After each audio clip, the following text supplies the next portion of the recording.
What's up, everyone? This is Anthony Pompliano. Most of you know me as Pomp. You're listening to Off the Chain, simply the best podcast in crypto. Let's kick this thing off. David Pakman is currently a partner at Venrock, where he focuses on early-stage venture investing in consumer and enterprise tech companies with a recent focus on robotics, crypto, and consumer products. He also was the co-creator of Apple's Music Group and a product manager at Apple, along with starting and selling a number of technology companies.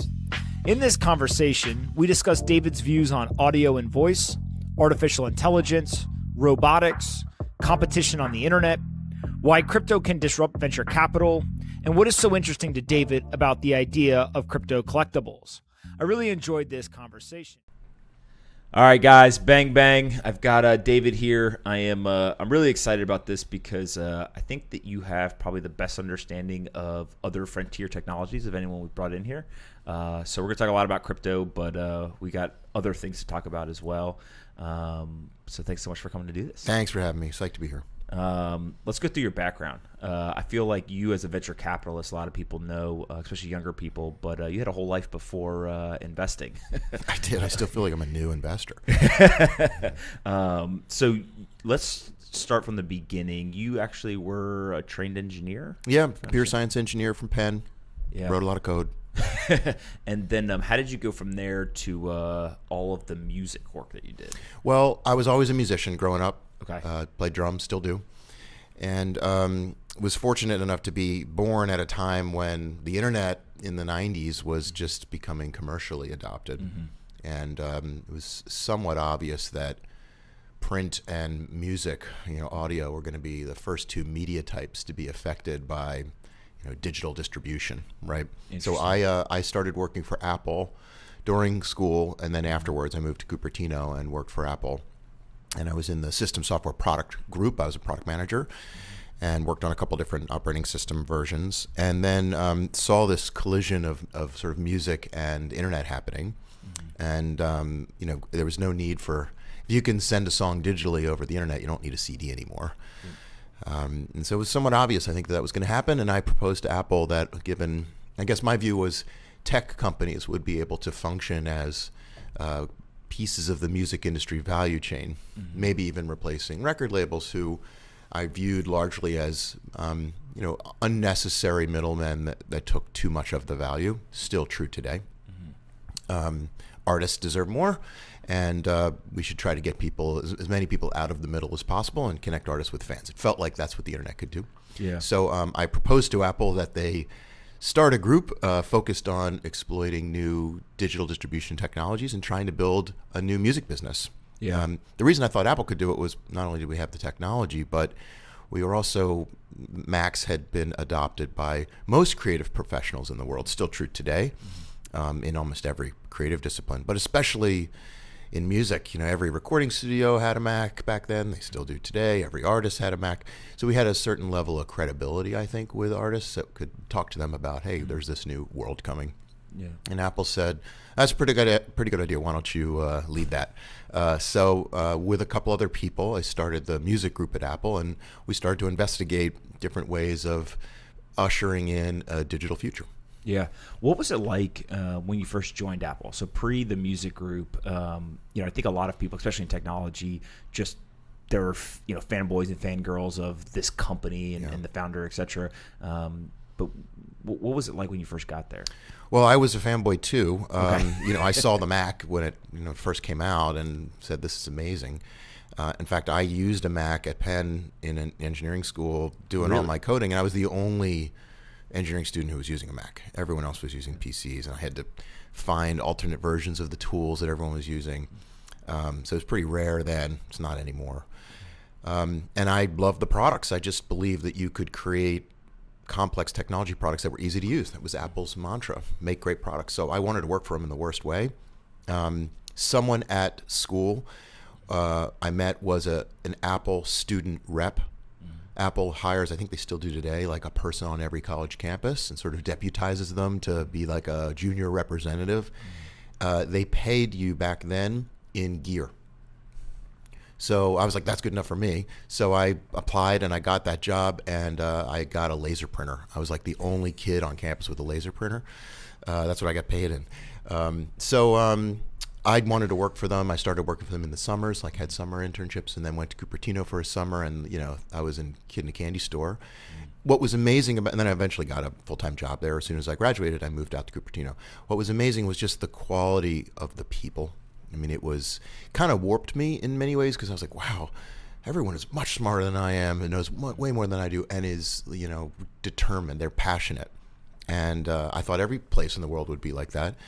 Every place is not like that, but it is one of the things that sets Apple apart. And it was an incredible experience. Learned from so many people. Yeah, it's interesting. I worked at Facebook for 2 years, and similarly, I think that's the part that people don't understand unless you go spend a lot of time there or work there is the quality of the people. It's almost like that's what they're focused on hiring, right? Just hire high quality people, and like they'll surprise you at what they can actually produce. And it sounds like you ended up actually being one of those people with, I don't know if they had plans to ever go into the music industry, right? But hey, we hired smart people. They come to us with this idea. Yeah, go do it. And then you go execute on it.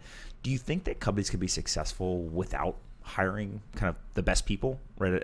I debate this all the time with founders who say, we need to fill that role. And how long do you wait to find the right person versus you need somebody to execute on it today?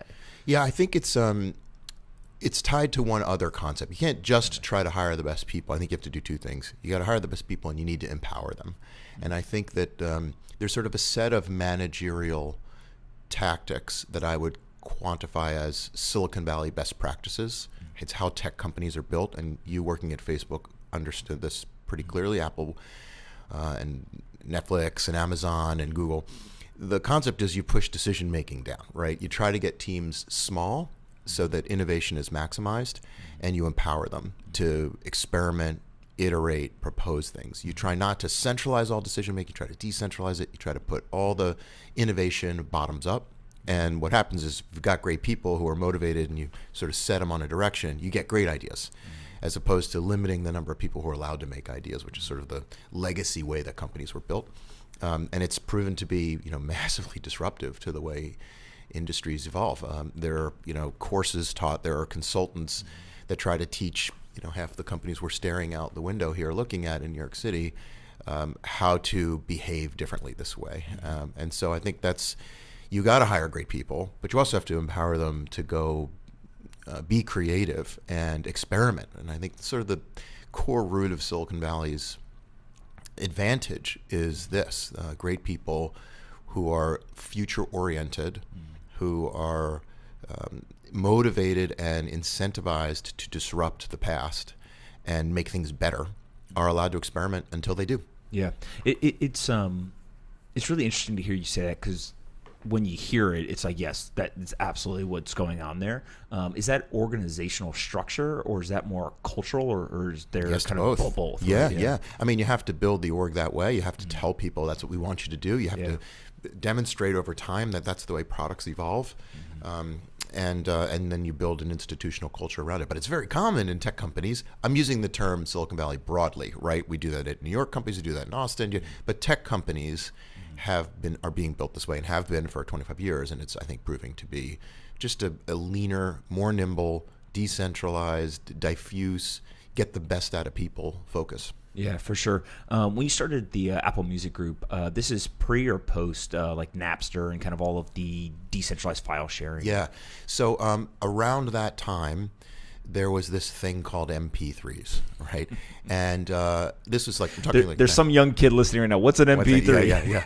Well, so this is like the mid 90s, like 95. And I think by 96 or 97, the number one search term on the internet was MP3. Really? It was higher than porn. Wow. And that's because it was the only way to get music digitally was to get an MP3. And Napster came about around that exact time as a way to make it even more convenient to get MP3s. MP3 was just a file format for compressing music in high fidelity. It was a format that was not controlled by the traditional music business. It came out of a German standard setting body. And you didn't need a license to use it as a consumer. You needed a license to put it in a product. A lot of people licensed it, put it in their products. And it became easy to make MP3s from CDs, and it became easy to play them back. And so that was what was happening in the mid 90s.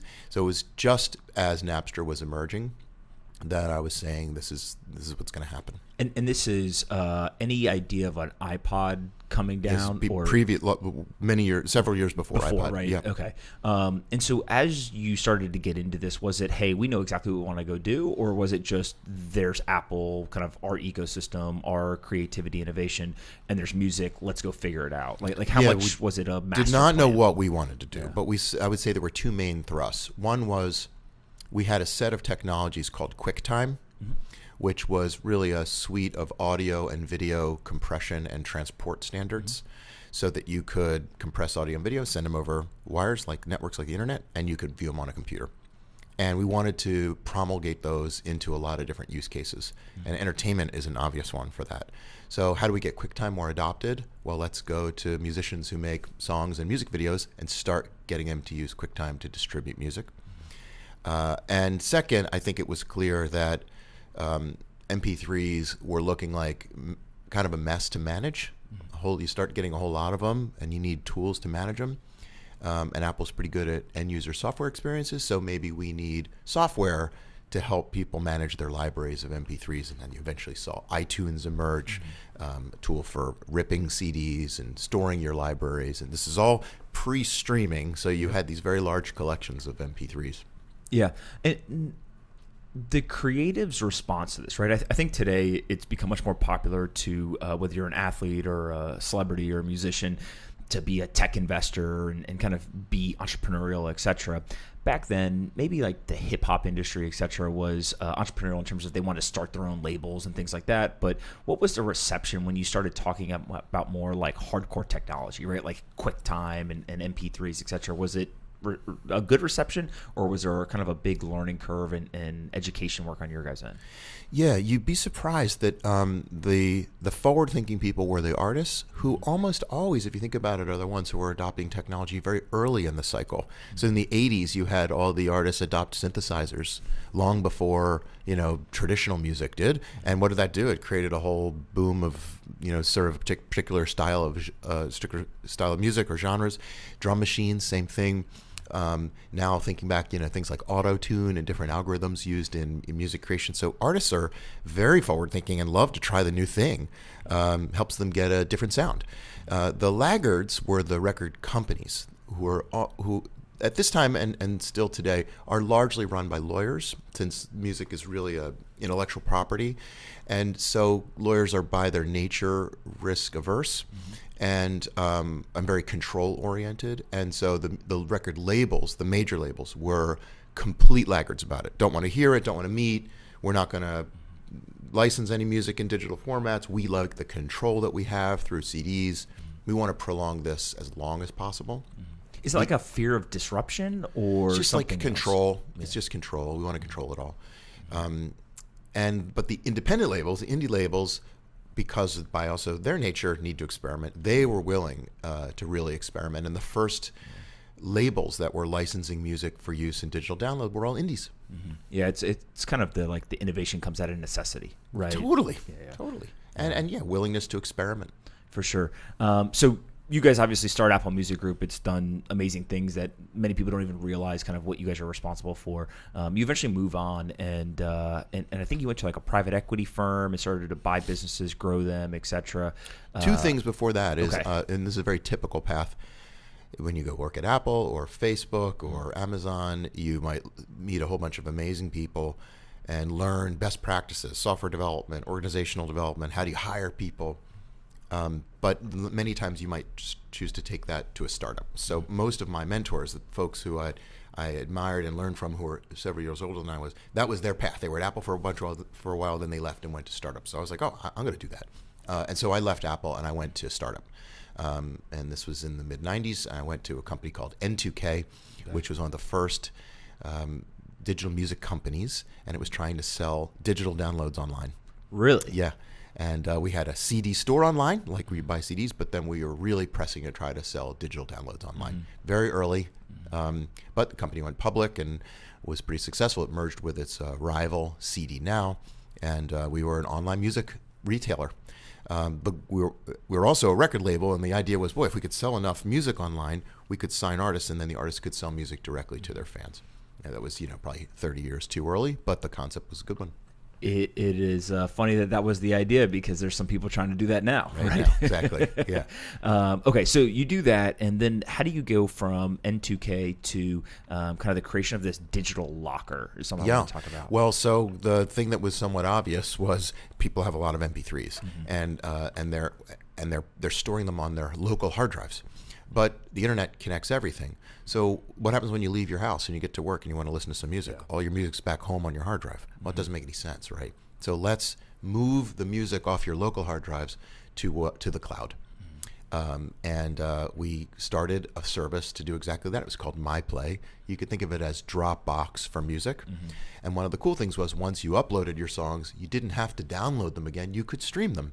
Now, it was super choppy bandwidth at this point, so it wasn't the most reliable thing, and a lot of people had modems at home which weren't high enough bandwidth, so it wasn't a great consumer experience. But you could see it being the beginning of where streaming music would become. Certainly more convenient than carrying a hard drive around. And that company was called MyPlay, and we got to about 8 million users, and we sold that one to Bertelsmann, who owns BMG Music. Yeah, it's funny because I remember being a young kid and everyone was running around with, you'd get in someone's car, and basically the way you could tell if somebody was cool or not was what CDs they had in their CD case, right? And that was kind of rather than carry around the hard drive, you literally carried around a CD case, and God forbid you forgot it at home or you left it in your friend's car or whatever, you had no music, right? And so a similar thing there. Got it. And so as you're building that, I think there's a lot of comparisons, it sounds like, to where kind of crypto is today. And we'll get into crypto stuff, but what was the thought process as you guys are building a service that it's not perfect, right? And kind of you're at the beginning of, hey, this is going to improve over time. There'll be better streaming. The technology that the consumer has will improve, et cetera. But somebody has to be those first steps down that path, right? Are you kind of aware of it at the time? Is there frustration of, man, we wish that we could technically solve this? Or do you understand, hey, we're early to this, and it's just going to take some time to improve? It's a really interesting question, Anthony, because I was young then, and I feel like today that those years I was very certain of where the world was going to go. I was absolutely convinced that music would become streaming music, that all music would go digital, that CDs were doomed, that artists could take back some control, have direct relationships with their customers, at least know who their fans are, no idea who they were otherwise, and bandwidth would improve. Like it was just so obvious to me that digital connection was so much better than waiting for a newspaper to arrive every morning, right? Or having to go put a CD in a truck, like we called it atoms to bits, right? That was so obvious to me. So I don't think we were probably more impatient, right? Like, why? Come on, these damn phone companies are so slow at rolling out higher bandwidth connections, because it will enable such great experiences for consumers. So we had to compromise. Like, we had to make websites that could load on slow connections. And we had to do some kind of cross-sampling or down-sampling for high-fidelity tracks so that they could stream over lower bandwidth connections. And you don't have to do that as much anymore. So I think we just tried to accommodate. We were certainly early. I think your point is this is 1997, 1998, 1999. No one has broadband at their home yet. We certainly didn't have wireless high bandwidth connections, so you couldn't do this to your phone yet. But we were right. We were early. That's all. Yeah, it's like the the ringtones was like a big deal, totally. Right? Like I think that's like some of the first digital music I remember interacting with.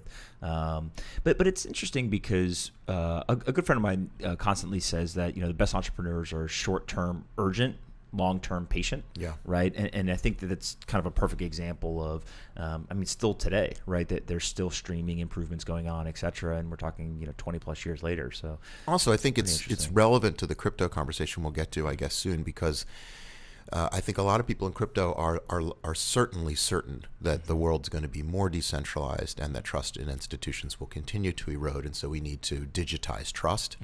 But none of us know exactly when that goes mainstream. Yeah. In the same way that digital music was certain to me, we just didn't know when it would tip and become mainstream. Got it. When did you want to become an investor? Like what was the jump from building companies? You know, you obviously had success kind of being innovative and entrepreneurial inside of Apple, then a number of companies yourself. Like what was the Yeah, going back to Apple, a lot of my mentors, you know, stayed at Apple 5 or 10 years, left there, did a startup or 2 or 3, and then became VCs. Like that was the path. And I was like, well, that seems pretty cool. I like the idea of helping entrepreneurs once you've been a good one. And I like the idea of learning about more than one area. So the real moment for me was after spending 15 years as a digital music entrepreneur. You know, I did N2K, CD Now, I did MyPlay, and I teamed up with some guys and bought eMusic and ran that for 5 years. It was like, you know, there's got to be more to life than digital music, right? And mobile was starting to emerge and social was starting to emerge. And I said, I want to get smarter about these other markets. And by the way, they feel like they're much bigger. Like there's way more opportunity there. I want to play in where the big fish are, swim with the whatever. I want to fish where the big fish are. And that was really the motivation for maybe trying to become a VC. And I was fortunate enough to find a firm that was looking for somebody like me. Got it. Did you know what else you wanted to look at, or was it just outside of digital music, there's a whole bunch of other areas I want to go help entrepreneurs in those areas? I'll figure it out when I get there.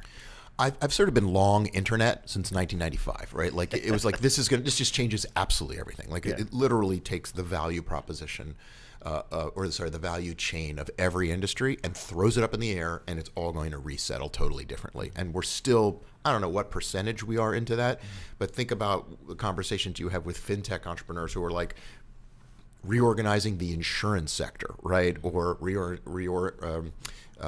the way homes are bought and sold, or the way appraisals are done. Like we're so far into just reorganizing everything thanks to the internet and software that I just knew that we have an infinite amount of opportunity, and I didn't have a specific agenda, but for me the big one was mobile was happening at the time. It was like smartphone's going to change everything. Once again, we're going to reorient a lot of pieces. Everything has to be rebuilt for mobile. Yeah, and it's crazy too because it's still happening. Right. I mean, I see companies all the time getting started that I'm like, wow, that's a really good idea. Can't believe that the internet hasn't touched that corner of the world yet. Right. And, you know, good bet for you to be long internet since 95, but, 25 years later, still happening. Yeah. And I think as an entrepreneur, you usually want to ride a wave, right? Because rising tide lifts all boats, and you get credit for something that's pushing you along. I remember one of the ways that YouTube got big was they did an embed code that's sitting on top of MySpace. MySpace was big, and that helped make YouTube go. And so there's countless examples of like companies, Zynga that rode the Facebook wave. You're always looking for a wave, and mobile was a wave, social was a wave. There's a question. It's not. I don't think we know enough yet. Is AI a wave? And is crypto a wave? Right? And when you have waves that are really big, you might argue cloud was a wave too, right? Reorganize the entire sort of infrastructure stack and corporate software, enterprise software. If crypto is going to be a wave, then a whole lot of things are going to get reoriented as well, and that's I think why many of us are poking around there. Yeah. So some of the things outside of crypto you're focused on, right, at Venrock is kind of audio and voice, AI, especially like around software development, robotics, etc. Maybe let's go through each one of those before we get to the crypto stuff. What's the kind of belief or your view today of like audio and voice, right? Well, why is that so important, and kind of why are you spending time there? Yeah, well, I'm spending a little bit less time there. Okay, yeah. Interesting. Like I think that when you started to see these devices proliferate, so and these are like the home devices. Yeah, let's call it Siri as a software device, right? Yep. And the Echoes and Alexa as a hardware device. The question many of us asked right away was so is this a new platform? Will you see audio apps like you saw apps on mobile, and will we have a Cambrian explosion of lots of new products that are built for voice? And we didn't know the answer at the time, but over time it started to become clear that actually this feels a little bit more like an and, not an or. Like you're adding voice to apps like a feature, but it doesn't replace the last mechanism for interaction. So I think the place that voice has been most impactful is in podcasting, where we have very low cost to produce content. And look, in many cases, podcasting is better than radio, right? And it's way more variety. Lots of convenient targeting. Here's a cool way to think about it. I read a Pew Research report on why Netflix is popular. So I surveyed tens of thousands of people and said, why do you like Netflix? Number 1, 2, and 3 answers are, 1, it doesn't have commercials. 2, I can watch what I want to watch when I want to watch. And 3, I can binge watch it. Oh, interesting. Number 4 was I like the shows. So the first 3 reasons why Netflix is popular is because it's better than TV. Yeah, the format. Just exactly. The format corrects the annoying things of television, of linear television. So first thing you learn about that is if you are trying to compete with Netflix, like your legacy guys, don't do things like we're dropping an episode once a week. Like that's not why people are going to Netflix. They're going, one of the reasons they're going to Netflix is because they can binge. So don't try to exercise control like you did in the legacy world. But by the way, not everyone's doing that. So then basically what they're doing there, it sounds like, is the legacy guys realize, hey, there's disruption happening, and rather than fully commit, we'll kind go of like burn the boats. Yeah. Instead, what you do is you almost, okay, we're going to go do this, but we're still going to do it in a way where we're fighting the headwind of the consumer trend or the consumer behavior. And you know what? It doesn't work because what I think most legacy media companies still don't fully get is the consumer's in control. Right? The consumer has infinite choice and just votes with their eyeballs and they go somewhere else, right? So if you make it high friction or you are substandard experience compared to the competitors, you just lose their attention, right? So Netflix wins on the attention, right? Yeah, the thing that is really interesting to me about the, I'll call it kind of the video platform wars, if you will, or whatever you want to call it, is it used to be a thing where the studio created content. That content was pretty much, they were programming for you. Literally, they called it programming. The platforms, either they actually owned that platform or they had a very significant say because they were the ones providing the content. There was a lot of competition. Now what you're seeing is there was these aggregation platforms like Prime or Netflix. They've then used that data and they realize it's all about the quality content. Well, let's just cut out these studios and we'll go sink billions of dollars of our own capital into actually creating originals. And I gotta say, like, it's pretty high quality stuff, right? Of course. Look, it's they have the data. They know what the customer wants. Why don't we inform ourselves what customers want and then go pay people to make that? You know what? One thing I've said before is that guys who deliver entertainment over the internet can buy programming just like people who deliver entertainment over coaxial cable and cable television, right? I mean, they're all just buying content from creators. The creators are the show writers, the showrunners, and the actors, the directors, the editors. Those are the creators. And they had the studios had basically a monopoly on buying from them because no one else was buying from them. But now all the internet companies are buying from them. And they can do the same thing. Their money's just as good, but they can at least inform themselves with data what's going to work. So to get back to audio, I think if you think about podcasts, they're kind of better than radio. Why?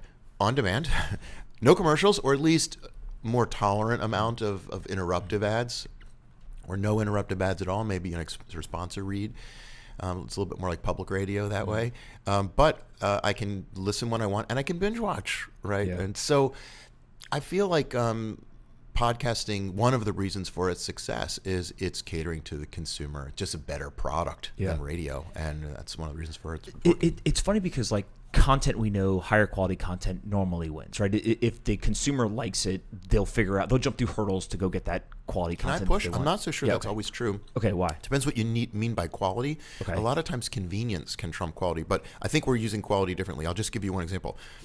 Music listened to through earbuds, yes, in a MP3 format is lower fidelity than like something coming off a CD, but I don't think that's what you meant by quality, right? If I like one band over another, I will go and find that band, even if it's harder for me to listen, etc. Right?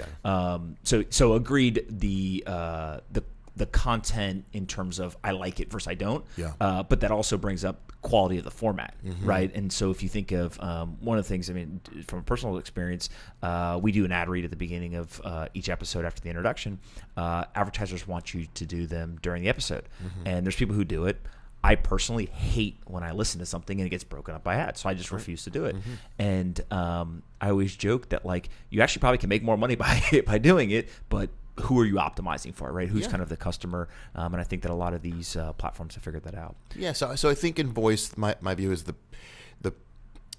biggest beneficiary, other than the platforms themselves, like Google and Amazon, is audio programming, right? And because it's effectively going after radio. Yeah. AI. So you are pretty bullish, it sounds like, and have some very specific views there. Maybe just generally, like, how do you think of artificial intelligence and where we are? And then maybe we can get into some of like the software development stuff. Yeah. Well, there's just no doubt that it is a significant change to the way we build software and the capabilities that software can achieve, made possible by processing very large sets of data and having computers make some decisions when the computers are better at making decisions than humans are. So I think we've been looking at two main applications of that are interesting from a venture perspective. One is, well, businesses, enterprises make a lot of decisions every day. Should I hire this person? Should I promote this person? Where should my sales team spend their time today? Who should they call? What should I put on my website? What should I put in my email? And how should I merchandise my products? Where should I sell them? How should I price them? On and on. How much inventory should I make? How many different styles should I make? These are questions that businesses have been asking and answering for scores of years. But it turns out that humans are pretty bad at making almost all of those decisions. Given enough data and tuned algorithms, computers can make better decisions than the humans can. So you're really going after human decision-making in enterprises and trying to improve it using data. And that thrust is an investment area of ours. It's, some people call it smart software or AI for the enterprise, or just,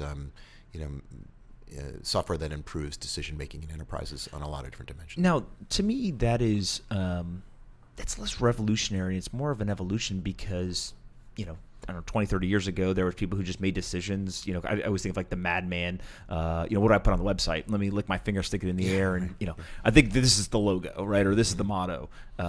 Over time, the people who have been the most disruptive or innovative said, well, let's look at the data, right? Who clicked on the most on that button, that type of stuff. But it was still a human analyzing the data. What you're really talking about is, why don't we give the data to somebody who's even better than the human? Just put the computer in there and take the human out. Yep. Yeah. So that's happening. I agree with you. You can draw it the way you just drew it, and it looks evolutionary, and it kind of is. Like, it's just putting more faith in the algorithms, if you will. But what is different is the process by which you gather data, label it, train the computers, and then tune the algorithms is kind of a break from a more traditional way that software was built. And it requires a bunch of, let's call it, artisanal expertise today to do really well. And there's, tens of thousands of people, maybe 100,000 people in the world who know how to do it really well. And probably 80% of them work for Apple, Facebook, Google, and Amazon, some at Netflix, and, a couple more tech companies, right? Microsoft, LinkedIn, or that's Microsoft. Yeah. But very quickly you realize that over the last 7 or 8 years, the tech giants have tried to monopolize the talent on this, which just means that they're both advancing the state of the art and applying it in more ways and better than a lot of other legacy companies can. So it's created a bit of an unfair advantage. And that, I think, is what opens the opportunity to sell AI-enabled products to enterprises who can't hire the same talent and use their own data to improve. For sure. How much of what you guys are seeing in this space is what I'll call like the value being placed on the decision making itself versus more like testing frameworks and that data gathering, right? The example I always think back is when I joined Facebook, I was running a team that was focused on growth for Facebook pages. And one of the things that just blew my mind was they had built custom software internally where you could basically feed a bunch of variables into it. It would show all the different variable combinations to traffic and kick out, a couple of days later, hey, this is the best combination. That would have taken, 10 humans in a room, 5 days to just come up with all the different combinations, let alone run it. And so to me, that was less like the computer was making the decision, if you will, but it was more of using that testing framework and being able to actually, in a pretty scientific and methodical way, get an answer. So less AI, but more like testing frameworks. Yeah. So I think maybe the question you're asking is that are there investment opportunities around tools, and the stack used to build AI applications. And I think there are. The place that we've been skeptical. So yes, you need to gather large sets of data. You need to clean the data. You need to label the data.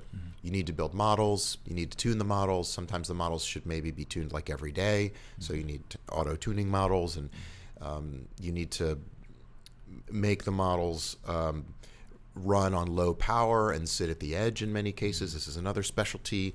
Have small footprint, optimize models. So all of these are things that a bunch of humans are good at, and a bunch of tools are being built to scale. And there are some investment opportunities there. The one place we've been sort of skeptical is AI as a service. Okay, explain. Hi, I'm a website with a bunch of really smart AI people who work here, and you are, we're staring out at MetLife, an insurance company, and you want to upload, we have a service where you can upload all of your data. Let's say you can upload all of your claims and all of your customer information, and we'll build a model, and it'll run, and it'll come back and tell you which one of your customers are likely to file claims in the next year. Got it. It's like outsourcing the models. As a service. We're a little skeptical that you can genericize AI that way, that it turns out that most AI problems require a lot of customization on their solution to make it perform really well. And so it's hard to be a generic platform. Is that and this is a little bit in the weeds, but is that a problem where the contributor of the data, you've got a lot of worries about, did they collect it correctly, clean it, label it, et cetera, and so kind of the inputs to the algorithm could be bad, therefore you get a bad output? Or is it just really hard to customize the actual algorithm to the problem? I think it's more the latter. Yeah, it's it's not rocket science to figure out how to clean and label data, although not everyone's good at it. You're giving a lot of people credit. Yeah, sure. Yeah, but I think the bigger issue is, do you have the sort of artisanal knowledge to know which combination of models and algorithms and machine learning approaches will produce the best outcome? Got it. And so maybe talk a little bit about AI and kind of software development. We were talking before we started recording, and I think that was a really interesting view of how software development might materially change as AI becomes more mature. Yeah, so right now I think from a consumer standpoint, AI is being used as a feature in a lot of software. So I mean, obviously your voice assistant is using a lot of AI to understand what words you're saying and then understand the meaning of those words. Google Photos and Apple Photos are using a bunch of computer models, AI models, to do facial recognition and find where your dog is in every picture. There's no human doing all that. And those are features that we're getting very used to today. So you could think of those really as being traditional software applications with an AI model sitting in the middle. But if taken to an extreme, software developers, when they make software, make a lot of choices. Like what we were talking earlier, what items should I put in the menu? And what order should those items be in? Well, a long time ago, figured out, shouldn't the data tell us what order the items should be in? I remember an example way back, like 1999 or something. HP announced, we looked at our website logs, and the number one reason people were coming to the HP website was to download the drivers for their printer. So we put that button on the homepage, and everyone's like, "Oh my gosh, that's so smart! Now a consumer can get right to it." Let me go look at my web logs. Yeah, exactly. Let me look at my logs. So then a bunch of tools started coming out to analyze your logs, but it still was like tools analyze logs, human reads logs, human programmer changes website. Then we went into this era of personalization, right, in the 90s, where it's like, well, wait a second, why don't we just write a little algorithm that says, look through logs, find 5 most popular things for this person, and build the menu that way. So that's what we have today. We have more than that today, but most websites are personalizing the experience somehow, putting merchandising products on the homepage that are right for you. Yeah, simple things are, you're in the United States versus somewhere else, show an English website versus something else, right? Yeah. More complex is, hey, we have your purchase history. Yeah. We know you like sushi, so let's show you the food delivery for sushi. Whatever. Yeah. Yep. But suppose you took everyone's data who comes to your website and every version of the website you've tried, and you threw that all into a model. And you gave the computer a whole lot of other information, like the time of day and the weather in the area where the customer is coming from. And the computer looked for correlations that when it's cold out and you live in Duluth, Minnesota, and you have this purchase history and you come here, I should show you this parka. And while that's personalization, it may be building the rule itself rather than a human deciding on what the rule should be. And that's machine learning.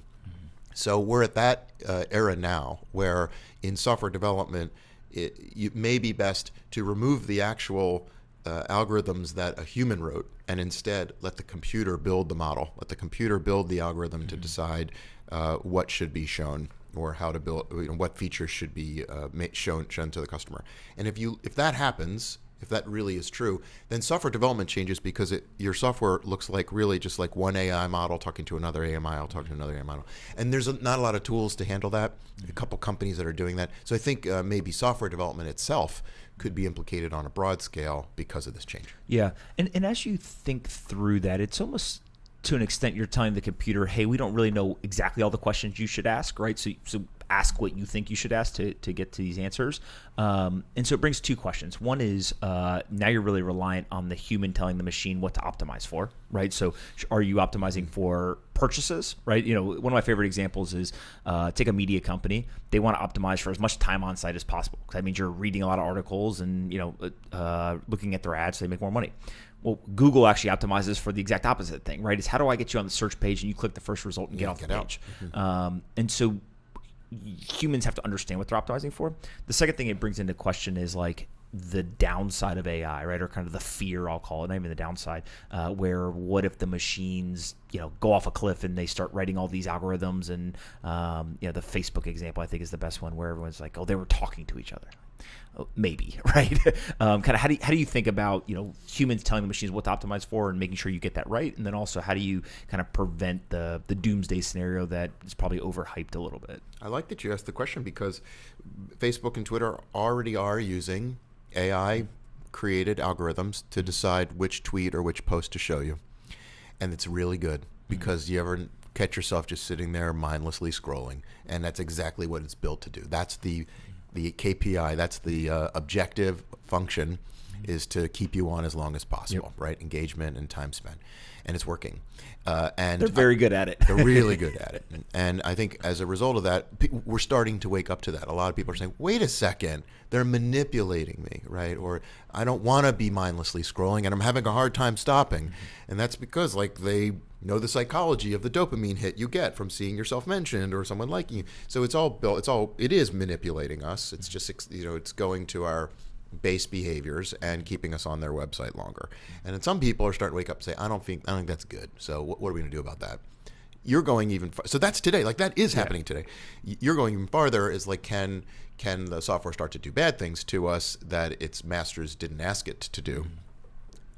We start to get into a philosophical conversation here, but the distance from where we are now to computers deciding to behave badly versus them doing exactly what they were asked to do, but it's some unintentional consequences. We're just nowhere near general intelligence, artificial general intelligence, and I'm of the mind. I'm a computer scientist, but I'm not a data scientist. I didn't study AI in school. But I'm still of the mind that the smartest people in the room tell me that we're just nowhere near that, right? And when you see how long it takes to get some of these algorithms tuned to just do very basic things, you realize that they're not smart they're not intelligent in the human sense. I always go back to this idea of it seems like a lot, and you're much more educated on this than I am, but from an elementary view, it's like, look, the machines are just doing what the humans would do if we could. Right, which is basically taking a bunch of information, process it, make better decisions, make a decision. Yeah. What they're not doing is overlaying that with the one thing that humans are better at than machines, which is the human intuition and kind of all of the general intelligence, etc. What that leads me to is I've had this idea for a long time that let's just kind of admit the machines are continuing to get better and better and better, and eventually humans will trust those machines and software over other humans, right? Mm-hmm. But if you flip that back to what we were talking about with the audio side, it's almost as if all of a sudden the creativity, that general intelligence will become more valuable in the future because the repetitive type tasks and decision-making, et cetera, the machines will kind of have a monopoly on that. Well, what can the machines not do, right? And so whether that's content creation, I recently met a guy who he's rolling up ad agencies. And his whole idea is, look, there's everyone focused on how do you get more people to click on the Facebook ad, but there's still this niche of, well, you need somebody to come up with the ad campaign, right? And so his whole idea is that creativity will become more valuable over time, et cetera. Do you buy into that, or do you think that the machines can eventually evolve from just the repetitive task to they literally will create content and things like that that are just optimized for what we want to see? Today, I think when we look at the application of machine learning towards creative things like visual storytelling or writing, text, right, or even music creation, because there have been a lot of applications, people trying that stuff.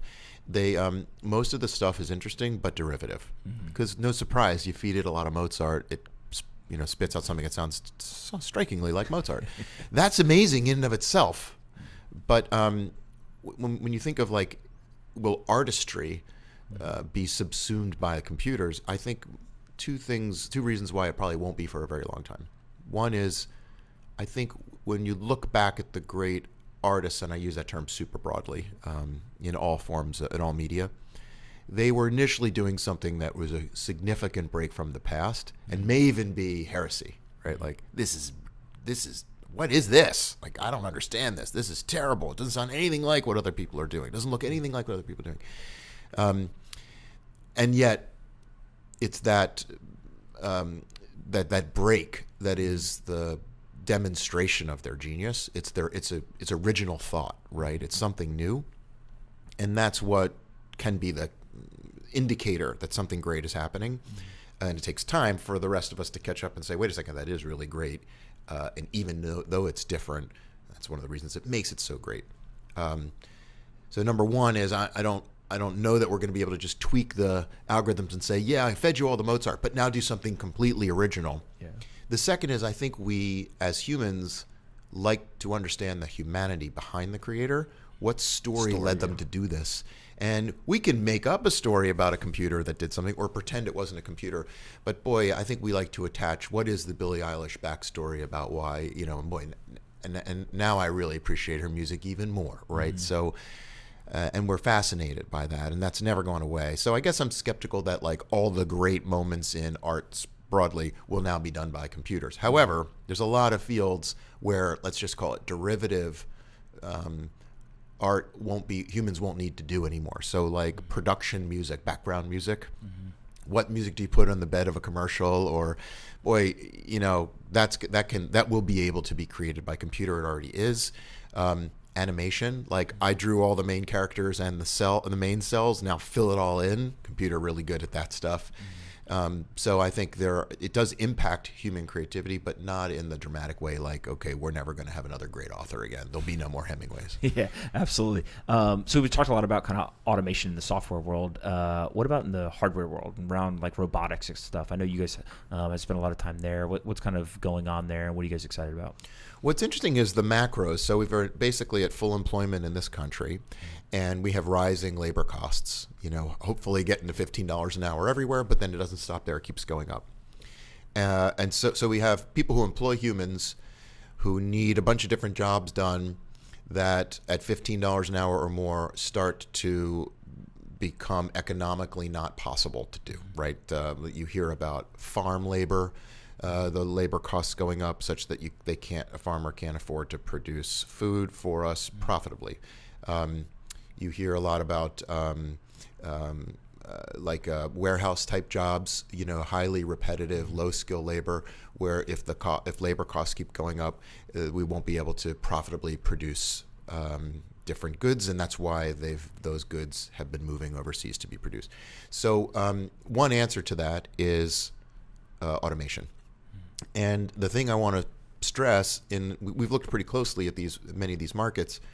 Usually, it's almost never displacing human labor. The humans are doing something else that's slightly less repetitive. Something that's interesting, right? Because the higher wage jobs are for jobs that humans are good at, and that that computers and robots aren't that good at. We have a company called Simbe Robotics. Simbe? Yeah, Simbe, S-I-M-B-E. The problem they solve is like literally $500 billion every year is lost to you going into a store and the item not being on the shelf. Okay. $500 billion problem. Wow. The item's often in the store. It's just not on the shelf. It's in the back somewhere, or it's coming in a few hours, but it's not there. And another $500 billion is lost to an item being mispriced or not being displayed properly. So can we chalk all that up to human error? Yeah. Okay. It's humans either not being good at that or just being like perennially bored at it. Like who wants to walk up and down store shelves every couple hours and see what's missing from the shelves, right? Yep. Or what's not displayed correctly. Humans hate that job. And that job is often unfilled in many groceries and retail stores because of that. No one wants to do the job. High turnover. So this robot does that. Drives up and down store aisles, finds all the things that are out, does it a couple times a day, sends a text message to the store manager, you're out of mayo on aisle 3, position 7. Or the items in, aisle 4, position 7 are not displayed according to the planogram. So it doesn't actually, quote unquote, fix the problem. Yeah, it just you. identifies the problem. Maybe in the future it can fix it, whatever. But right now it's just an interface between I'll do a job that the humans don't want to do. I'm really accurate at it. I basically can then alert the humans, and the humans will come fix the problem. Yep. I don't get tired. I do it all day long. I don't complain. Yeah. I'll do it at nighttime too. It's an automated counting machine, right? And humans. And that's through like computer vision, or it's computer vision. It's got a lot of sensors on it. Obviously, it's got to know how to drive around. Can't hit people. Can't run over kids. Shouldn't bang into carts. Got to avoid spills. Got to be able to function in the dark, like a lot of stuff. And so it's a pretty sophisticated robot, but it does really well, and it really solves this problem brilliantly. Yeah. And what's happening is retailers are not firing the labor who used to do that. The labor doesn't want to do that job. They go do something more useful, like interact with customers. To your point, what humans are good at. Yeah. And so take that system, for example. If I'm a grocer, I want to use this. Do I have to like retrofit my entire store with sensors on the ceilings and all this kind of stuff? Or is it just no, I that's buy what's this cool device? about this company. Actually, it's what part of the investment thesis is. You literally plug it in. Yeah. It's got a little self-charging pad. You got to set up a little area in the corner of the store. And it's got to integrate with your inventory management system. So it knows, it can tell you like this SKU is missing. But it drives up and down for a day or two, orients itself, builds a map, and then you tell it how often you want it to run, and it works. So it's meant to solve the problem without you needing to retrofit at all. Yeah. It kind of operates in the environment the way humans did. Yeah, it's pretty interesting. What's your thoughts on these like Amazon Go stores and what I'll call kind of the ultimate culmination of a lot of the different things we're talking about here, where it's software, computer vision, robotics, etc. How do you see that kind of playing out? So that eliminates the cashier experience. And the first time you went into an Apple store and like you didn't have to go stand in line for a cashier, you were like, well, that's a better experience, right? This is even better than that, right? Because you don't have to find the person in the store, you just leave. So I think that's a great, going back to the Netflix example, that is a better version of retailing than legacy retailing. So yeah, we're going to do more of that, but that requires a really major retrofit and a big expense. So this solves an interesting set of problems without requiring like you got to build a store very differently. So I think, for instance, Simbi is being adopted way more quickly than let's rebuild the store to be cashierless, although that's happening too, I think just much more slowly. Yeah. So broadly, I think we're looking at a lot of robotic solutions that do the jobs that humans don't want to do or aren't very good at, so you can lower the cost of production and humans can be deployed to do better things. I forget the exact stats, so no one tweet at me and tell me I got it wrong, but it was something like maybe 200 years ago or something. It was like 80% of people were farmers, right? It was some long period of time ago, a majority of humans worked on a farm, and it's because we needed food to live, etc. As quote unquote automation or technology got incorporated, so literally just a tractor or things like that, those humans didn't all of a sudden die off because of starvation or not having a living. They went and did other things like you're saying, and so this happens kind of periodically in these technology shifts, and it's interesting to see.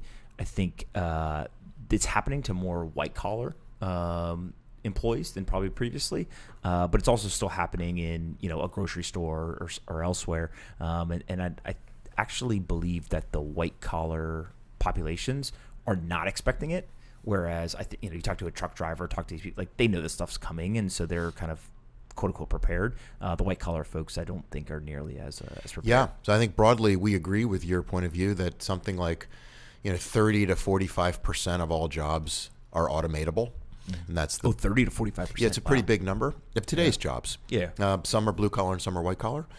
And over the course of 20 or 30 years, And so it doesn't mean that it will all be automated over that course of time, but the job function itself can be automated. Again, I think that history shows us that doesn't throw a lot of people into unemployment. It makes systems more productive and lets humans move on to higher order tasks. So I am confident that over the long term, it's a good thing. It can create a bunch of economic disruption during the transitions, which can be pretty painful. And I think we're destined to experience some of that. Some political candidates recognize that. They're talking about it a lot, and some ignore it. But it is a potentially societal issue. But it is inevitable because the march of technology is largely unstoppable. I mean, look, here's a good example that most people read in the New York Times over the weekend about this company, Clearview AI, which is doing something with facial recognition that has been possible for a number of years, but Google, Amazon, Facebook chose not to do. For those that don't know, essentially, in an overgeneralized manner, if there's a photo of an individual, whoever has it, they can essentially put it into this system, and this system will then go match it to photos all over the internet and come back with, here's all of the data associated with these photos. So you can find people's names, their locations, information that actually, when I read the article, I was kind of like, well, duh. Most of you people put that information on the internet anyways. The computer's just being able to find it better.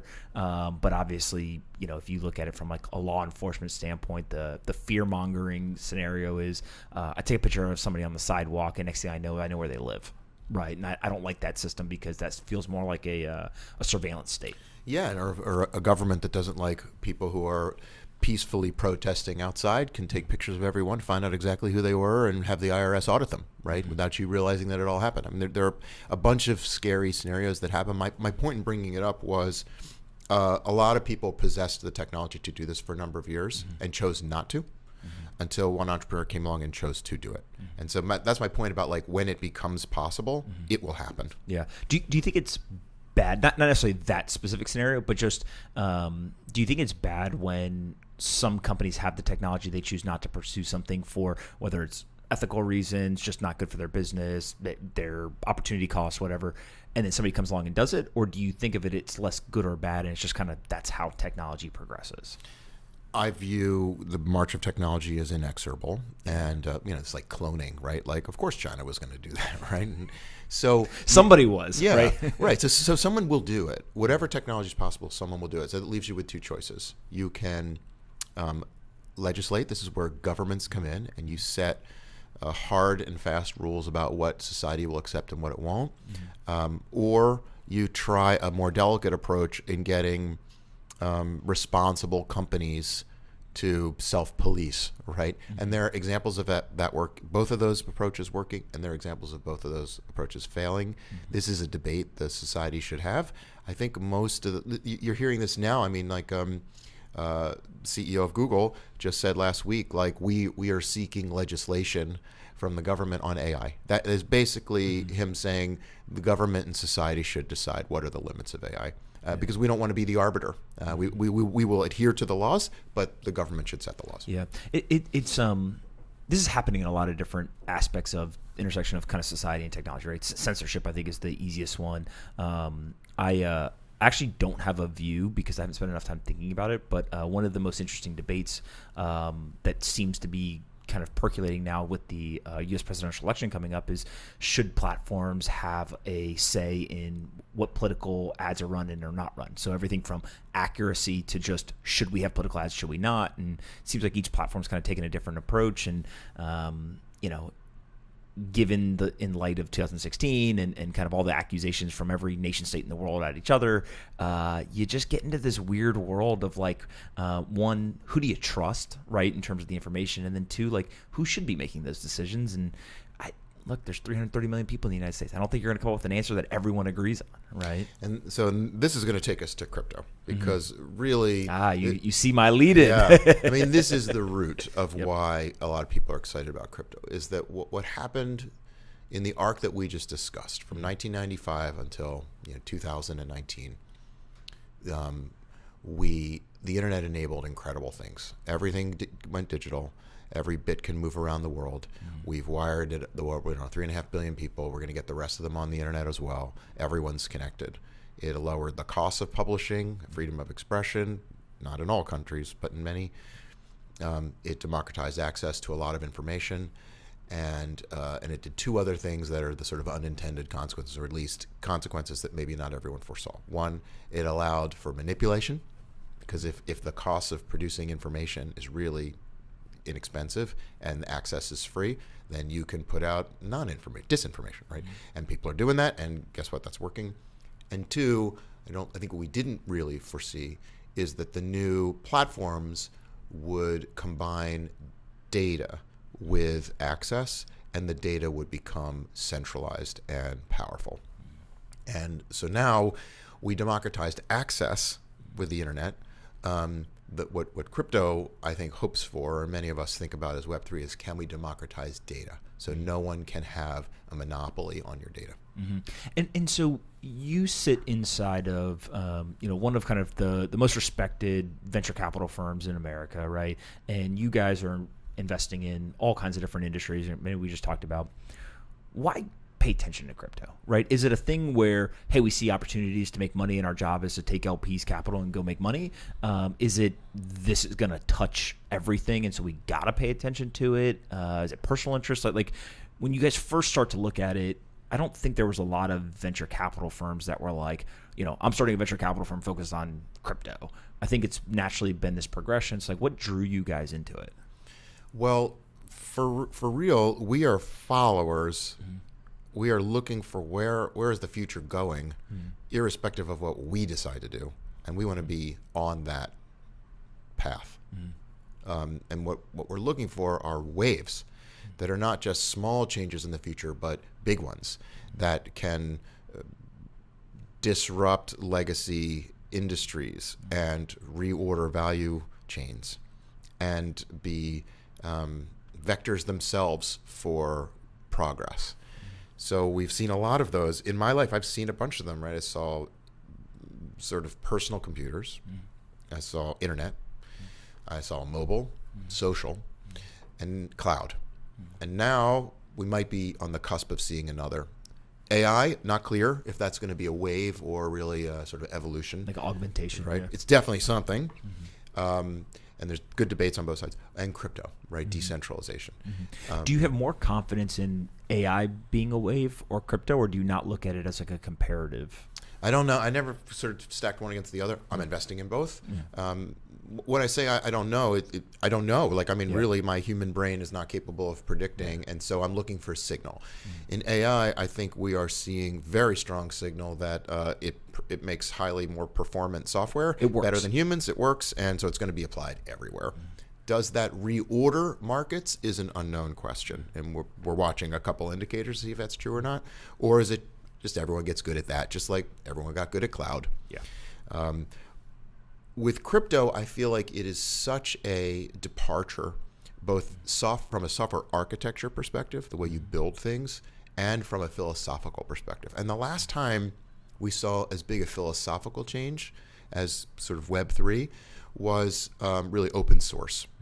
And there's sort of this, Fred Wilson calls it internetness, right? There was this almost culture among the people, really not almost, there was a culture among early pioneers of distributed networks, of the ARPANET and the internet, that information should be more democratized, and we should remove gatekeepers, and everyone should have the power to publish, and software should be not controlled and behind walls. It should be open source, and intellectual property should be more distributed.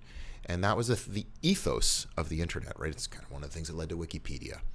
These are amazing attributes of the millions of people who worked on rebuilding the entire tech stack for the internet. There's a question now, is crypto that? And certainly if you talk to many, if not most, of the early developers working on crypto-related projects across the whole gamut of crypto, there is an ethos there, right? Of we do not trust middlemen, we do not trust banks, we do not trust governments.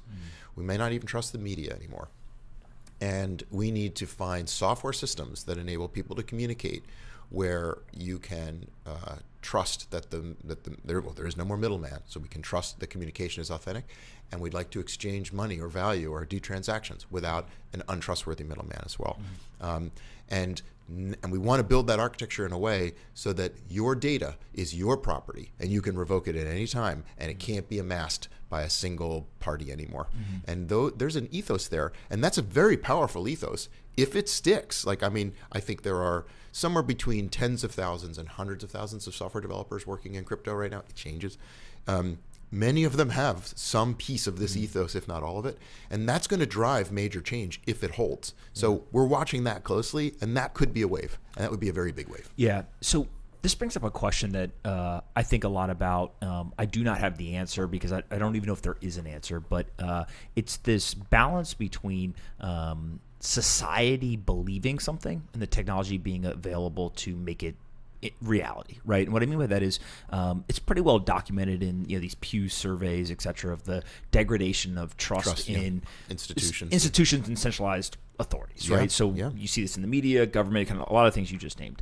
And that's not hey, in the last 2 years that's happened, right? I mean, this has been happening for a very, very long period of time. And to me, that overlaps very interestingly to the internet, right? Of just, I used to believe everything that I saw on television because that's the only source of information I had. Now, all of a sudden, I got this other guy who's, my favorite video probably ever on this is, have you ever seen The Weatherman?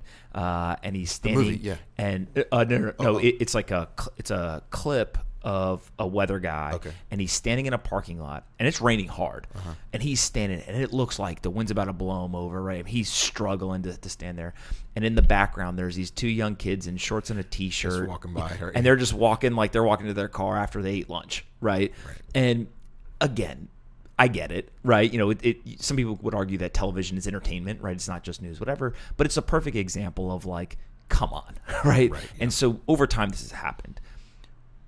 But could we ever do anything about it, right? Yes, I trust this less and less, but it's still the best source, right? It's still the only thing that I really have. I think the internet kind of started to expose some of that. But now really what we're seeing is software engineers who say, wait a minute, I can use all of these technologies that are available to me, and I can build something that can actually give us a different solution. Some argue it's better, some argue it's worse, some pros, cons, whatever. But is that now just happening because there's a technology point in time that makes it possible? Or is it that societal shift in ethos where people say, no, this is really big problem. Let's go focus on solving it? I think it's the latter. But it's more the society component.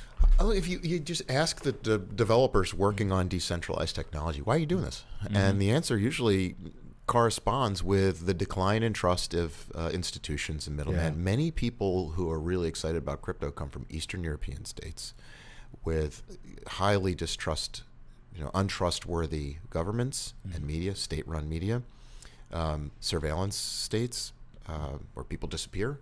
And when you grew up even some of your life in, which I did not, but if you did, you could appreciate how your perspective and your motivation to want to build technologies that make it really hard for people to surveil you, for people to disappear you, to have your data and know who you are and where you are. You could see why that might be something you want to spend your time on, right? And you believe the world might be better with some of those things. And it's no surprise that encryption, is the basis for all this stuff. So I think that's a pretty powerful force. And I think your observation that Bitcoin effectively its rise coincides directly with the Pew and other data that shows the decline over 10 or 20 years in trust in institutions is not a historical accident. Yeah. Let's talk about Bitcoin, and then let's talk about kind of crypto and the impact of that. So Bitcoin specifically, the way I think about it is it was the first real application of a lot of these technologies. It's got this kind of immaculate conception story, right? And it's had this incredible rise in US dollar price. How do you guys think about it in terms of an investment opportunity, given that you've got a venture fund? Do you guys do anything there? And then also, how do you think it in more macro, just this is a piece of technology that could have a big impact on the world, but is that likely? Do you put kind of some kind of handicap on it, et cetera? I think a few thoughts. One, with Bitcoin in particular, I appreciate many things about it, but two things in particular. One, they solved a hard technology problem. A lot of computer scientists will tell you, we had Merkle trees, and it wasn't a major innovation, but whether you call it major or minor, it has been around for a decade and has been unhacked. unhacked successfully, and it solves the problem of single transaction, no double spend, and distributing trust on a transaction network. There's a bunch of improvements that can be made to it for scalability.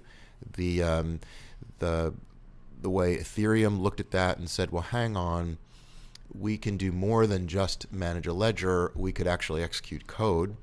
We'll call them smart contracts, but they really can have logic to them, and we can do that decentralized, and you can be sure that it's secure. That really blew us away. That was the moment when I read the Ethereum white paper. I was like, wait a second, this is not just like some currency for evading, for drug dealers.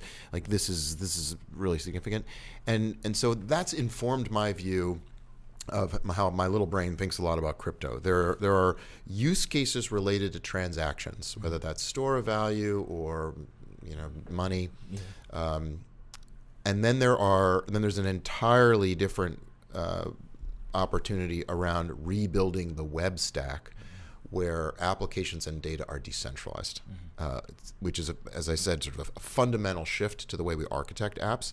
And I really think it's important to talk about them separately, because in my mind, I have to separate them, because I think they're very different investment theses around I agree both. with you. Yeah. On the currency money side, do you guys do anything there, or are you more focused on the ladder of kind of the computing platform and the decentralizing the web? Yeah. So, well, personally, I've been buying cryptocurrencies for a while, also mining them. I mined Bitcoin very early on, just as an experiment when you could still do that. I mined crypto for 2 years. I mined Ethereum for 2 years and a couple other coins as well. I've got a lot of spare GPU if anyone wants to use them. I've been training neural networks with them. And so we did that really just to learn, and personally, I've been an investor. We chose to do early on was to just try to get smarter. So we weren't smart enough here. There were other investors and entrepreneurs who were way smarter than we were, who saw the opportunity earlier than we did. So we looked for a partner.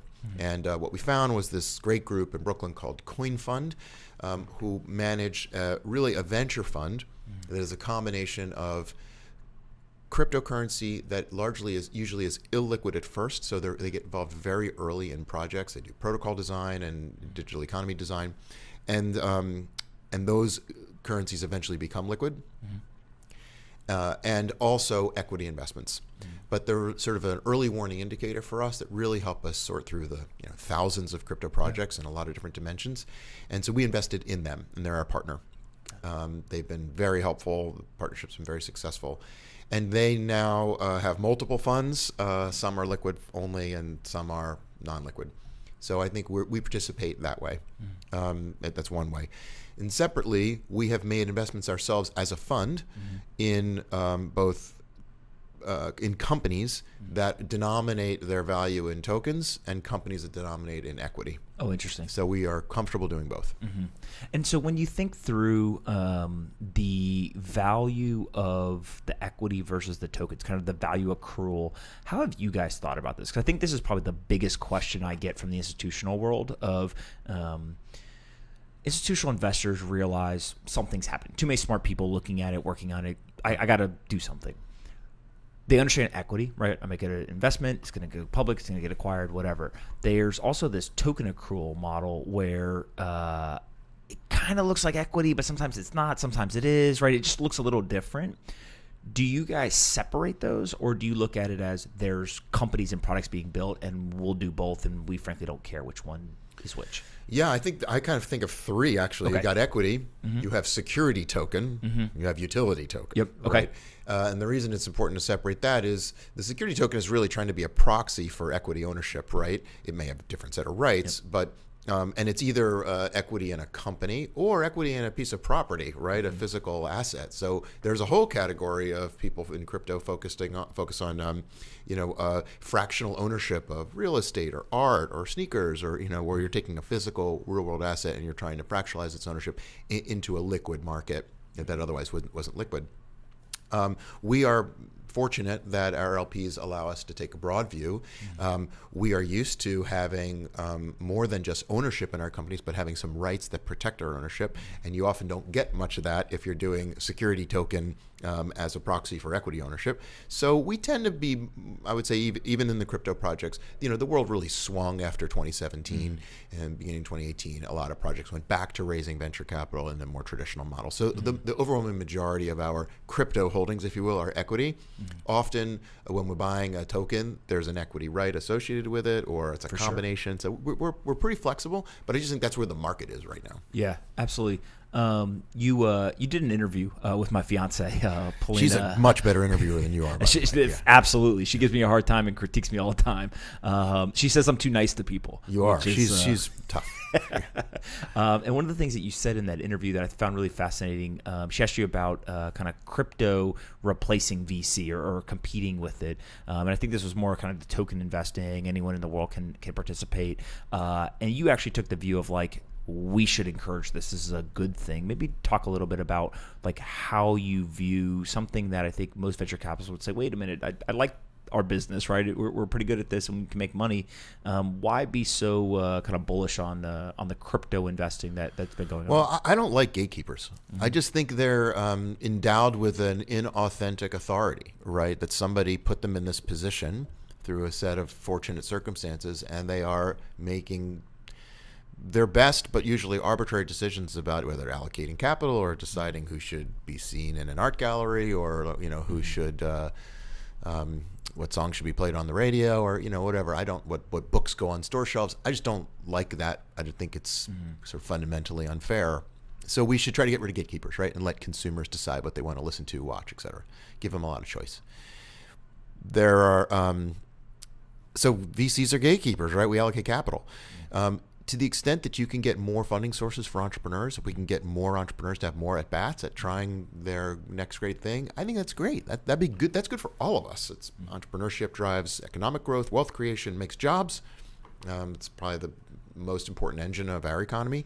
You want more entrepreneurs, and why should VCs be a gating factor for having more? So I'd like there to be alternate mechanisms for funding, Kickstarter and things like that. Some have worked, some haven't. I think it would take a long time to perfect. So I'd like to see that.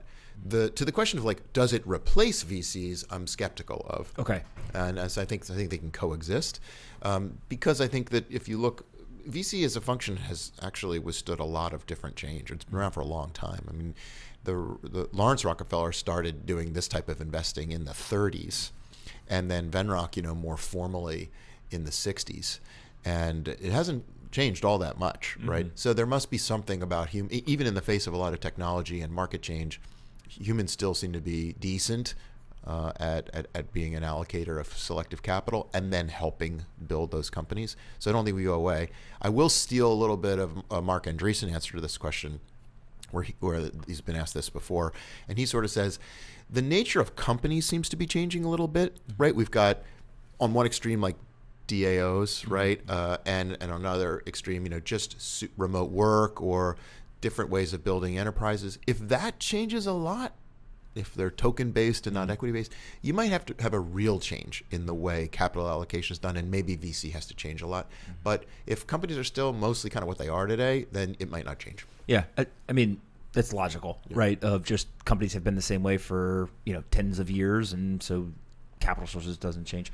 This brings up the question, I guess, of kind of competition in the internet. And I found online that you many years ago did testified around this idea of competition in the internet, and I think that every so often this kind of resurfaces. Everyone wants to debate kind of monopolies, not monopolies, and centralization of data, all this kind of stuff.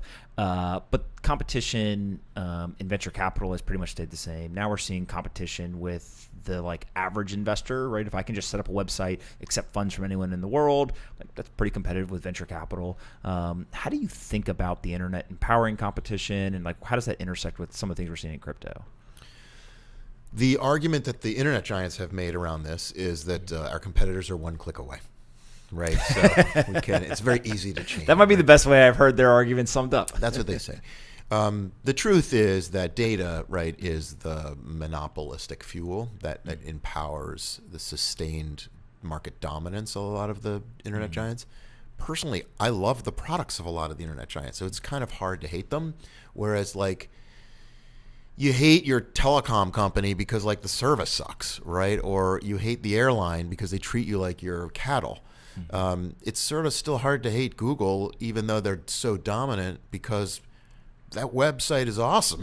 The search engine's great. The email's awesome. Thank you for YouTube. So I think we as consumers are lulled into our joy in using the products, but there still is some market dysfunction that's happening because of their large exclusive access to our data. And so I think that leads us to crypto. And one of the areas of crypto that I've been fascinated by is, can we build not just a decentralized compute architecture, but a decentralized data architecture? So just in a small first step, we were talking earlier about the Facebook and Twitter algorithms and how their machine learning algorithms are deciding what we see.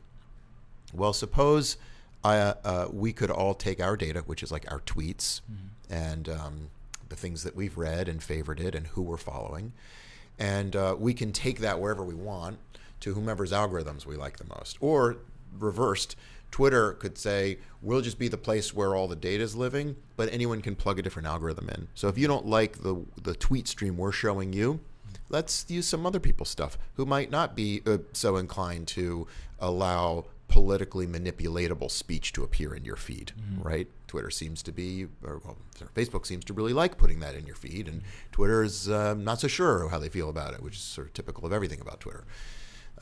So I think you as a consumer may choose different algorithms, right? Different feeds, and you can't do that today.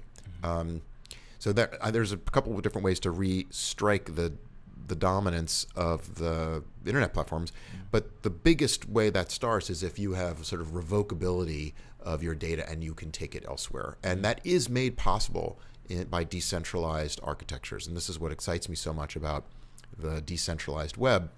We invested in a company called 3box. Okay. So if you try to write a decentralized application, a DApp, two things have to be really true for that to be decentralized. One is the code itself is run on a network of computers, not on like your server sitting in AWS. All right, so it could run on Ethereum or any other different layer 1 smart contract platform. And two, the data that is exhaust comes off from your use of it. Photos you upload, posts you write, things that you like, your profile. All the things that Facebook, Twitter, etc. would capture. Yep, everything that they capture, or Google when I search for something and click on a link. All that data really can't be stored on the server of the application company that made the app. It has to be stored decentralized throughout a web, a decentralized web. And it needs to be revocable at any time. You need to say, I'm taking my data back, you can't have it anymore. I don't trust you anymore, I don't like you anymore. The decentralized compute piece is being worked on by a lot of layer 1 smart contract platforms. The data part, which is in many ways even more critical, is really a hard problem to solve as a developer. So 3box says, we got you.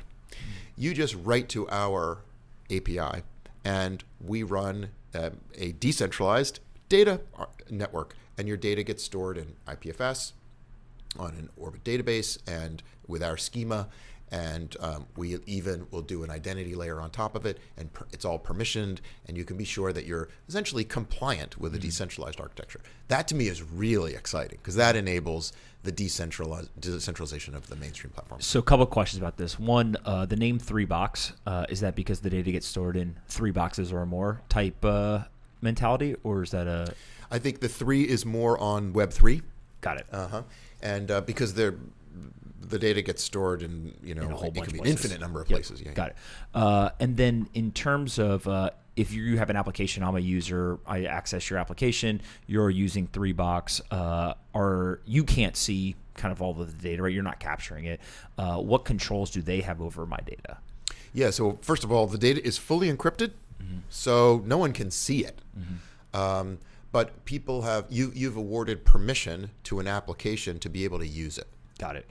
And you can revoke that permission. So 3box cannot see your data. They do know which applications you have allowed to use it, and they will help manage the revoking of that permission. But they're really They're a friendly agent. They're really just an agent for you. It really is. They operate a network of compute. Well, they're not even their computers. It's like anyone can put a node on a network, just like you can spin up an Ethereum node yourself. Anyone could spin up a 3-box node and be a participant in the network. And so they're really a protocol they've really created a protocol and a schema and a bunch of software around that in itself is open sourced, which is sort of the ethos of Web3. Yeah, this brings up an interesting point. I'm really interested in kind of the increase in efficiency of hardware and software that my family comes out of the data center business, right? And so that business is notorious for, they got a lot of hardware sitting around that's not being used, and they've got a sales force out trying to sell it, whatever. All of a sudden you get these, whether it's, decentralized file storage, right, 3-box, whatever it is, you start to build these marketplaces of, well, what's my incentive to have my sales force go sell this hardware space or software? What can I make from that? Or there's persistent demand through one of these decentralized services. If I just go ahead and point it that way, then there's revenue opportunities. And to me, it feels like old school versus new school a little bit, right? And the companies that can build those platforms or protocols that facilitate the decentralized component, it just feels like a really big opportunity that a lot of the legacy players don't see coming. Yeah, I think one of the things you're scratching at there is that many of these decentralized protocols have an economic reward for participating, right? So we call that mining in one parlance, but other people have some different words for it. But it really means like contributing your resources to a network, whether they are compute resources or storage resources. There should be economic motivation for you to do that. Otherwise, why would you do it? You have some material costs, not just the capex you bought the computer or hard drive with, but the power it takes to run it, right? And maybe the space you're paying to put it in. And so the reward for running it has to be greater than those costs. And I think there are some data centers who have a bunch of spare hardware that have low power costs who can do quite well just adding their machinery to nodes. But there are a bunch that are in New Jersey where you pay, 16 cents a kilowatt hour, and their profit's going to be much lower than the 5 cent, maybe in upstate New York. So there is some regionalization and other environmental dependencies to see whether it's a good business. I think what you're scratching at is if these networks work, people may be able to take, underutilized resources and throw them into the network. And that is the efficiency of it, is that we are, the data center business, when virtualization came out, it's like, we bought a bunch of hardware, but we have this tiny little website running on the Blade server. It's using 5% of the load. Why are we doing that? Let's slice it into 20 more websites and we'll share the load, right? And so virtualization was an efficiency play. I think decentralization is too. Got it. One other theme that you guys are investing alongside is crypto collectibles and kind of NFTs, digital collectibles. Maybe talk a little bit about what's the excitement there and kind of what have you guys done in that space so far? Yeah. What excites me in this space is, again, it wasn't me who thought of it. Like all of us in 2017, I saw CryptoKitties come out and watched it explode and break Ethereum in that month. And that kind of got me thinking. I collected baseball cards as a kid. I saw my kids, play with Pokemon cards. They were just as big, if not bigger than baseball cards. I started looking into the size of collecting, and it's a massive market. Like, humans do it. Humans, not all, but many humans collect something: art, shoes, wine, baseball cards, antiques.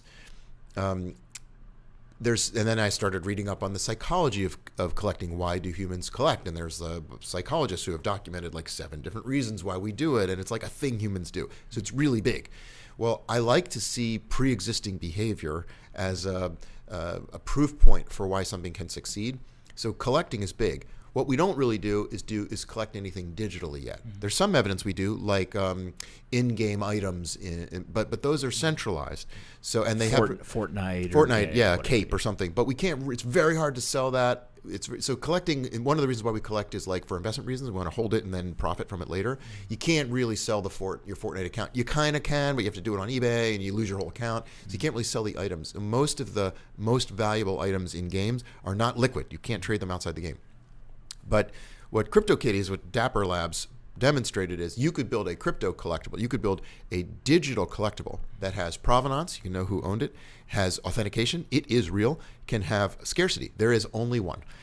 And it can be traded decentralized on exchanges everywhere. So, wow, I could buy a piece of a digital item or digital art. I know that I own it.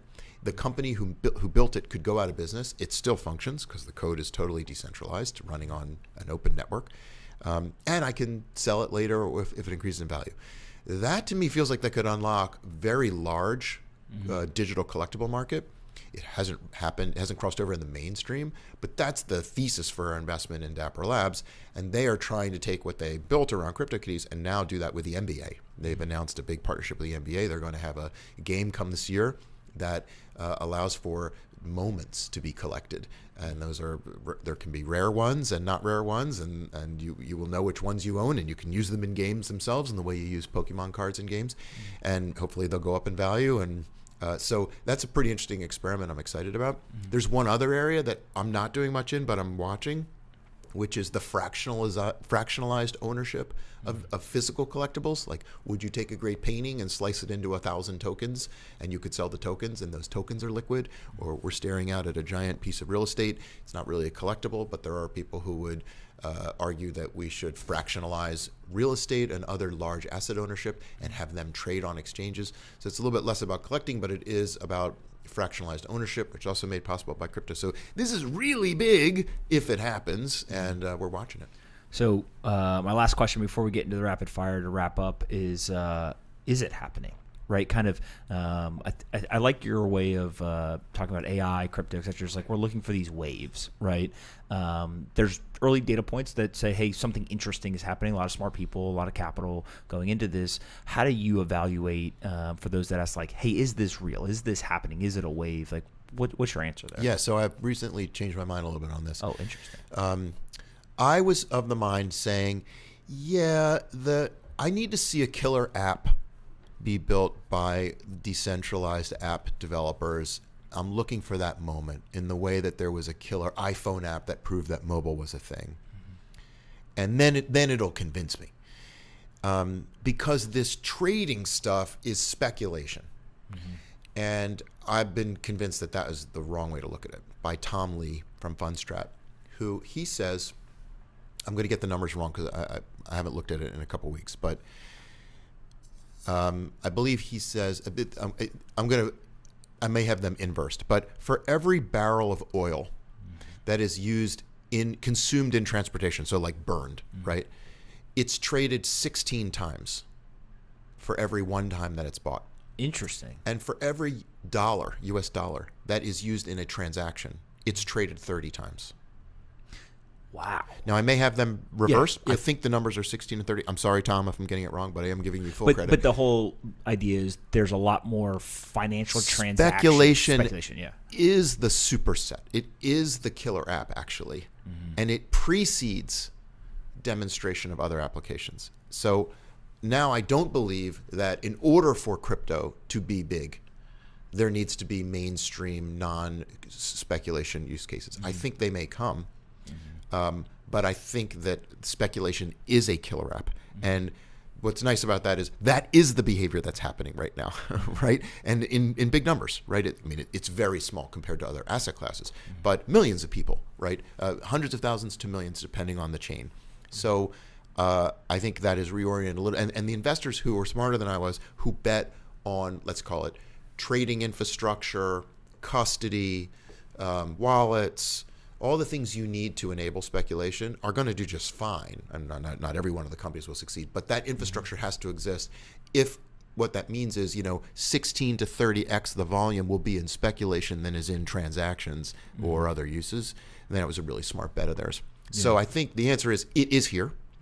The question is, how much bigger does it get, and what other use cases emerge, and where do you invest? And so there, I'm trying to be a realist.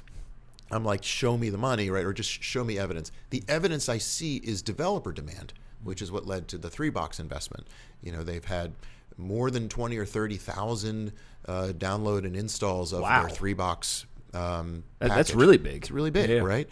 Might even be higher than that right now. Hundreds a week sometimes hundreds a day if it's around ETH Berlin or ETH Denver, and they are clearly dominating this use case. So that's an early warning indicator that there are devs who are building apps, dApps, and need to solve decentralized data. So those are the type of indicators we're looking for. Got it. Rapid fire questions. What's the most important company in all of crypto, in your opinion? Most important, or I just admire Coinbase. They're just run so well. They're solving a real customer problem. They do it elegantly. They're very user centric. I'm not of the crypto mind that you can never have someone manage your keys centralized, although I appreciate why you may not want to. But I think they're really a company to watch. Just their execution's awesome. So exchanges are by far the most popular answer to that question. And I don't yet know what to make of when that popular answer changes, right? If people start saying something other than exchanges, does that mean the way people are interacting with the assets is changing? Is it some, signal something in the market or whatever? But I've been asking that question for almost 2 years everyone now. says Binance or it's just exchanges. So it'll be interesting when it changes, because I think it'll tell us something. Call me the day that happens. Absolutely. What's the one law or regulation that you would change or improve kind of related to crypto if you could?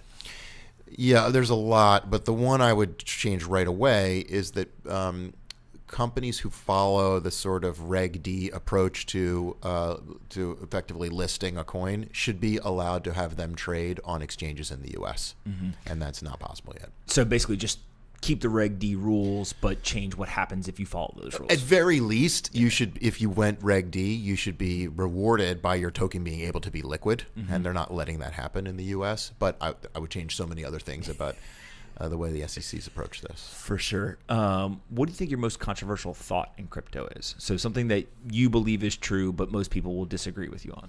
Well, I think actually still, if you look broadly at tech, being pro-crypto is controversial, right? Oh, that's fair. Right? Like believing that this really is something big is non-consensus today. Yeah.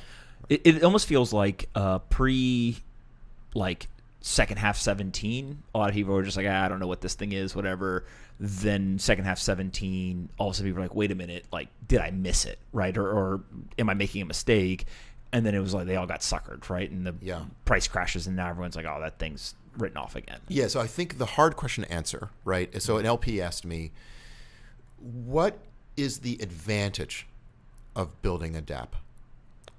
What was your answer? Well, so because in 1995, if you said, well, what's the advantage of doing things on the web? Like, why? It's like, let me count the ways, man. I mean, like, you get it instantly, and there's no middleman, and low cost of publishing, and no trucks, better for the environment. Like, it was too many answers. Why should you use a dApp? Because it's slower. And it's super clunky, and the thing you got to do with your with the wallet is terrible, right? Yeah.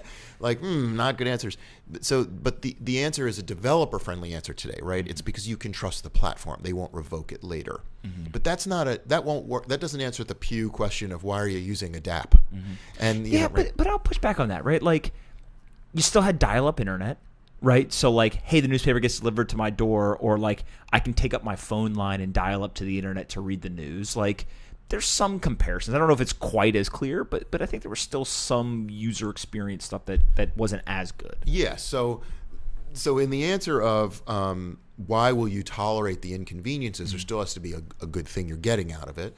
And I think with crypto collectibles, it's like, well, I have a digital good that is going up in value or may not, but I can use it in games, and I'm trading it and collecting it. So there's a real answer, like, for why did you tolerate the MetaMask brain deadness to buy your CryptoKitty. And I think Dapper wants to make sure there is no brain deadness when you buy your NBA moments. So I think we'll have a good answer then. But why would you wouldn't build a word processor today, right? Decentralized, and the consumer would not walk away from that experience and say, well, that's better than using Word or Google Docs, right? It's not. It's slower, and the benefit wouldn't be clear. But when you can say, Google doesn't have my data, that was my benefit. Like, I don't have to worry about my photos leaking to someone else because they're encrypted and decentralized. I think that will be a user benefit. Yeah, makes sense. What's the most important book you've ever read? There's so many. Probably Sapiens really helped me think longer term. That there's somewhat of an inevitable arc. Enlightenment Now by Pinker made me get a little bit less depressed. That that the arc of justice bends, the arc of history bends towards justice, and that like things are getting better if you look over long term. In the last year, I've just switched from reading. I'm basically only reading textbooks, science textbooks. I'm just so annoyed by the fact that I can't trust any source anymore because I'm being manipulated by everything, that I'm just going to science textbooks. I've been reading about electromagnetic, RF. Actually, the problem we were talking about earlier about why do we get bad cell coverage here on the 54th floor? Yep. I've been reading about that. Really? Yeah. What's the main takeaway? Like as you consume what I'll call more dense scientific content, is it non-disputable information? Right? Well, it depends on what's what is it in Texas? There was I'm not reading any Texas textbooks. No. No, but is it because you want to learn about that one specific subject? Yes, or but is it it's just fact. It's pleasant to read fact and know that more there's no dispute about it, and like I'm learning, and I'm getting smarter about something, and I don't have to worry about it's the opinion of someone. For sure. I wrap up by letting you ask me a question, but first we talk about aliens. And given your bent on the scientific textbooks, you think they're real? You believe? There's no proof of extraterrestrial life thus far. So agreed, but... do I think that will change? Yes. Well, I'm not sure where I am on the Fermi paradox, but by the numbers, the number of places where life could exist feels like there should be life out there. Yeah. But caveated with the Fermi paradox. So here's the two things that blow my mind, right? So I recently watched an Explained series on Netflix. They have about basically intelligent life outside of Earth, right? Yeah. They don't use the term aliens, which I think was intentional to make it more legitimate. They claim that there's, for every 1 grain of sand on Earth, there are 10,000 planets out there, right? And just like to even try to, we really sit and think 10,000 planets for every grain of sand, incredible. The second thing is I think a lot about the comparison between space and the ocean, right? And there's some accounts that I found on Instagram and Twitter and stuff where they basically show things in the ocean that when you look at, you can't see, right? You just don't know what they are, right? You've never seen this before. And it just reminds me, like, we know so little about our own oceans, let alone what's out there in space. And so it comes down to like this mathematical probability. But to me, the part that I think has shocked me as I've asked this question so many times is everyone looks up. They look out, right? They want to know what's out there. How many people are actually interested in the ocean? How many people are interested in what's going on in here in Earth? And there's not that many people. And we discover like 20 new species a year just by going down in the ocean. Yeah, crazy. There's a guy. So one of the podcast episodes I want to record is there's a Brazilian billionaire who he's built it's a one-man submarine basically, right? So kind of a capsule that is built to go to the depths of the ocean, and he has visited now I think it's 2 or 3 of the ocean's deepest points. So he's Indian Ocean, whatever.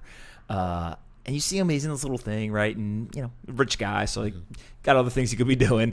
But it's fascinating because he's the first person to do it, right? And you're like, look, like ocean's right there, right? And cool. and to see people kind of just now exploring is cool. And my question for him is going to be, why are you in there? Right? It's kind of like, hey, there's a lot of people. Like, could you just not find anyone else, or are you actually that personally interested? Yeah. But we'll see. Okay, I get to ask you a question? You got it. You've done 220 of these? Something like that, yeah. 220, 221, something like that. What is the one thing you've heard that was the most controversial at the time to you? You were like, there's no way that's true. That's proven to be right. Oh, that's proven to be right? All right, before I answer that, I just got a funny one for you. So okay. I don't know if you know Josh Brown from Ritz Holt Wealth Management. It's a basically wealth management, like financial advisor. He came in here. He was maybe one of the first 50 interviews, and he was very early when I started asking the alien question. And he said to me, without blinking, he said, "I believe that ghosts are more real than aliens." And I remember thinking like, that's blasphemy. Right. Yeah. Yeah. Okay. But that always sticks out in my mind. I would say the thing that somebody has said that I didn't agree with that ended up being true.